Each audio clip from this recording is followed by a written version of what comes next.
First one little breeze, then another little breeze, running away with the old straw hat, just as Tommy Brown would almost get his hands on it.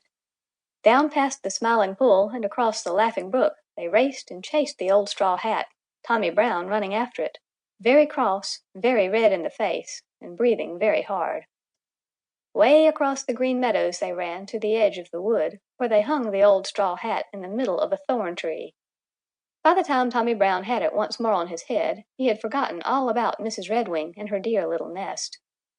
Besides, he heard the breakfast horn blowing just then, so off he started for home up the Lone Little Path through the wood.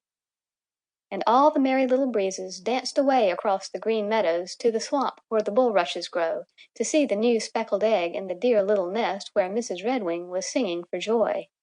And while she sang, the Merry Little Breezes danced among the bulrushes, for they knew, and Mrs. Redwing knew, that some day out of that pretty new speckled egg would come a wee baby Redwing. End of Chapter 1, Section 1. Old Mother West Wind by Thornton W. Burgess. Section 1. Chapter 2, Why Grandfather Frog Has No Tail. Old Mother West Wind had gone to her day's work, leaving all the Merry Little Breezes to play in the Green Meadows. They had played tag and run races with the bees and played hide-and-seek with the sunbeams, and now they had gathered around the Smiling Pool where on a green lily pad sat Grandfather Frog. Grandfather Frog was old, very old indeed, and very, very wise. He wore a green coat and his voice was very deep. When Grandfather Frog spoke, everybody listened very respectfully.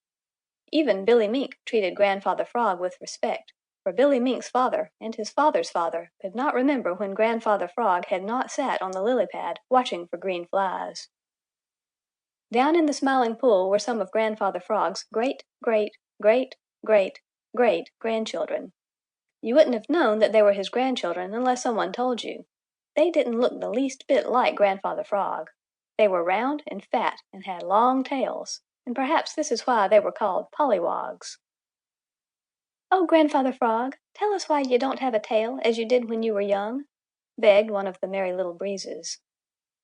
Grandfather Frog snapped up a foolish green fly and settled himself on his big lily pad, while all the Merry Little Breezes gathered round to listen. "Once on a time," began Grandfather Frog, "the frogs ruled the world, which was mostly water. There was very little dry land, oh, very little indeed.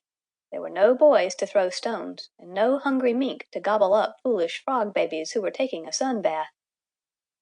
Billy Mink, who had joined the Merry Little Breezes and was listening, squirmed uneasily and looked away guiltily. "In those days all the frogs had tails, long handsome tails of which they were very, very proud indeed," continued Grandfather Frog.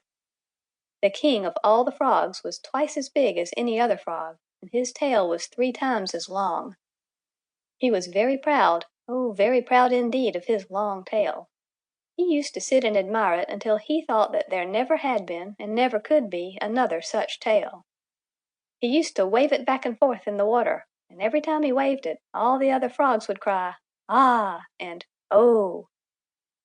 Every day the king grew more vain. He did nothing at all but eat and sleep and admire his tail. Now all the other frogs did just as the king did, so pretty soon none of the frogs were doing anything but sitting about eating, sleeping, and admiring their own tails and the king's.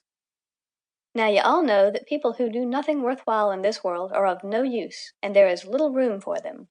So when Mother Nature saw how useless had become the frog tribe, she called the King Frog before her, and she said, 'Because you can think of nothing but your beautiful tail, it shall be taken away from you. Because you do nothing but eat and sleep, your mouth shall become wide like a door, and your eyes shall start forth from your head. You shall become bow-legged and ugly to look at, and all the world shall laugh at you.' The King Frog looked at his beautiful tail, and already it seemed to have grown shorter. He looked again, and it was shorter still. Every time he looked, his tail had grown shorter and smaller. By and by, when he looked, there was nothing left but a little stub which he couldn't even wriggle. Then even that disappeared, his eyes popped out of his head, and his mouth grew bigger and bigger. Old Grandfather Frog stopped and looked sadly at a foolish green fly.